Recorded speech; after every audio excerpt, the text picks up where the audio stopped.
So thank you so much. It's been really, it's been opening my mind such a lot. So maybe I come from a more personal focus. I say my whole presentation will be divided into three major parts. First question I wanted to ask myself is why? Why do we need to anticipate? Some of it has been already answered, so I'll go quickly on that. How? Is it an art or a science? And being in the World Academy of Arts and Science, I hope we will find some balance between the two. And then finally, how to better anticipate. What's the training? What's the discipline? So it's very at an individual level that I wanted to make my presentation. So first of all, why shall we anticipate? First, I'd like to come back to what Thibault, Donato, and Hazel have said. We are coming, and most of you guys all have done. We're coming to a breakthrough. Financial bubble, security and social crisis, demography issue in India and China from Thibault, cultural anticipation in the education from Donato, the political and technological power from Hazel. All of that. My point here is that maybe we just need to anticipate the breakthrough if we don't live in the new paradigm. Because I think if we were living on the new paradigm, we won't be anticipating a breakdown. We will be already living a breakthrough. So what could be this breakthrough? If risk is also an opportunity, what kind of future could we envision? And let me share you what my envisioning of the future could be. The new paradigm, I would love to see wealth that is better shared, power, political power, and military power that is globally managed, and energy being free at a zero margin cost. So that's what my new paradigm would look like. And with that being said, why shall we anticipate? Well, if we live already under the rules of this new paradigm, then we might help those who are not. And I feel we could have equal care, equal compassion between those who have not and those who have too much. I know it's a bit tough to love the very greedy, stubborn, attached to power and greed, but they are the ones who suffer a lot. And those who have not, those who are less informed, less educated, less responsible, less rich, good whatever, also suffer. So there is a lot of suffering from those who have and those who have not. And I believe as long as we do not have an equal care, an equal compassion between those two groups, there is a sense of balance that is unbalanced. So it's a position of duty, a duty of service for those who have the sensitivity, the heart, and the capacity, the capability to help and to live under this new paradigm, to anticipate. And if we don't do that with the position of the heart, we do that from the position of the ego, the more power, the more greed. Yes, you know, I was the one who anticipated that. And I believe if we do that, we are part of the problem and not part of the solution. So, as a conclusion for that first part of the speech is, why shall we anticipate? Well, to serve, to help, to be in the position of helping and serving. It has to come from the heart and not to come from the brain. So that's my first side and conclusion. So, with that being said, how to anticipate? And is it an art or a science? We've heard from Hazel that those who anticipated so far are the ones that knew the rule of the game.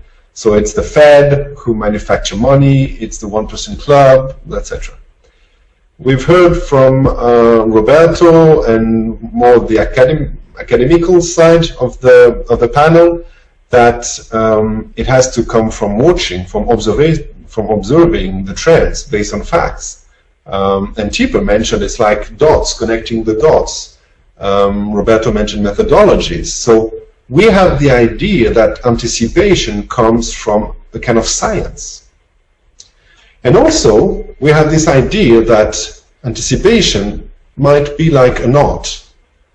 And Mark mentioned some of these dimensions that are more subjective, that are not logico-deductive, process-based, more by a sense of emergence from the group, emergence from intuition, from a collective intelligence.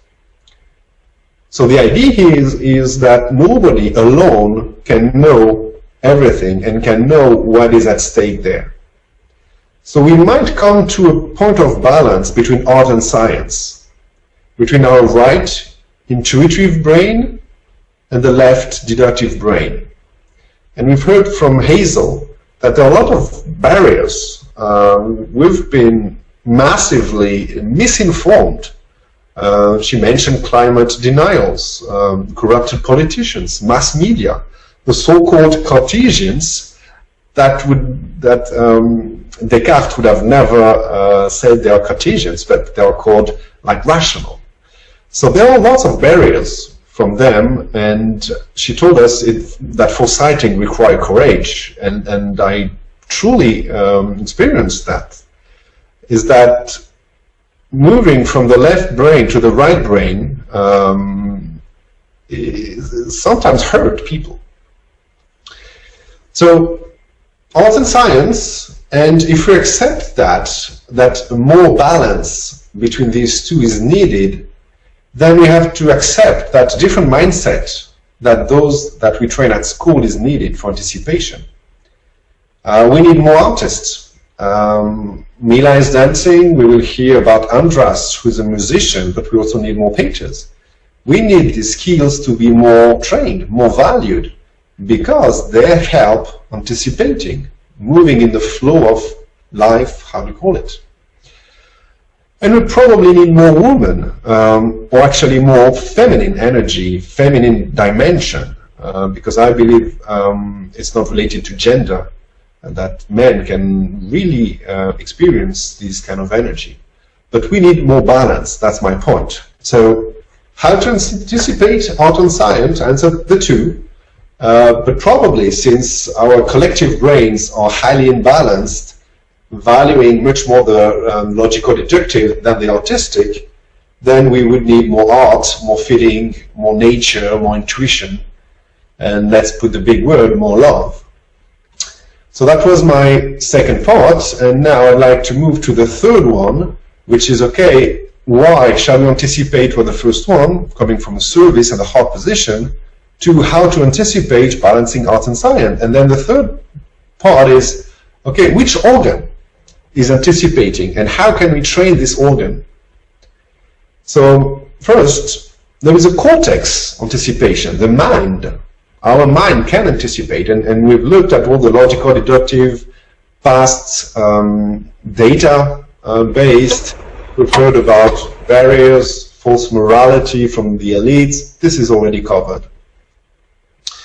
But something that Hazel said that really triggers something to me, she said, 30 years ago, things that were said are currently true, and probably more true today than they used to be 30 years ago.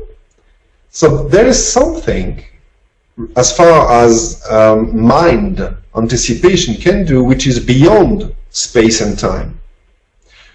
Which makes me go to the second organ, which is anticipating, which is the body. We all know there is a reptilian anticipation. Body is anticipating fear very well.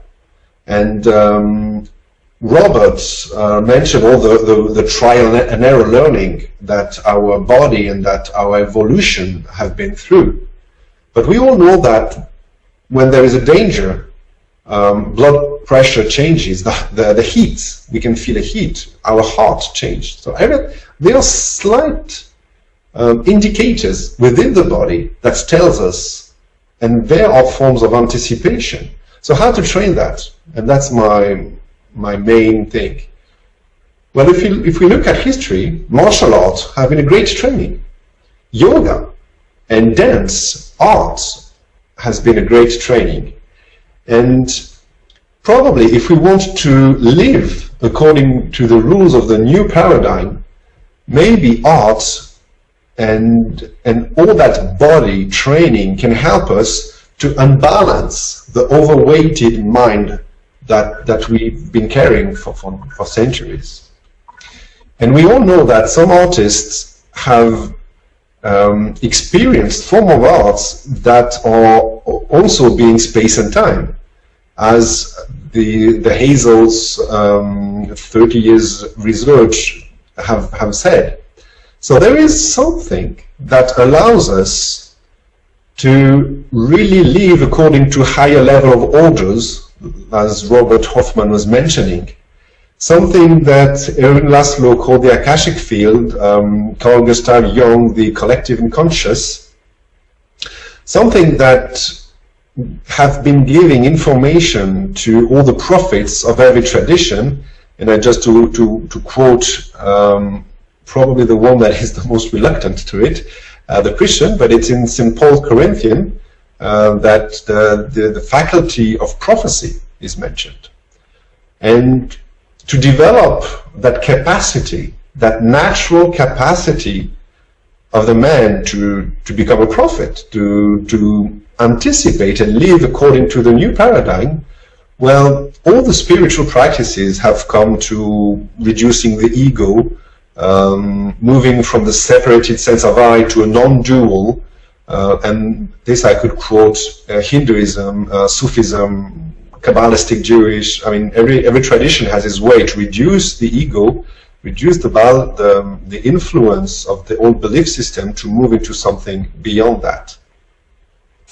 So, my third point, if I wanted to summarize it and to simplify the conclusion, well, I'd say that the science, which is only about the mind, is overweighted. This we've seen from the previous point. Arts could be about the body and has been underweighted. So if we want to balance art and science, maybe the body gate is useful. And in the end, when art and science are balanced, there is the third one that is neither all overweighted nor underweighted, but mostly laughed at, which is the spirituality. And I believe the new paradigm is about that. More heart, more care, more compassion, and coming from an equanimous perspective between all the world that suffer. So, long story short, what I've just explained in this presentation as my conclusion. So, why? Well, because it's a duty. How? Balancing art and science, and less science, more art. And 3, rich training. Well, more body, less mind. It's all everywhere. Thank you so much.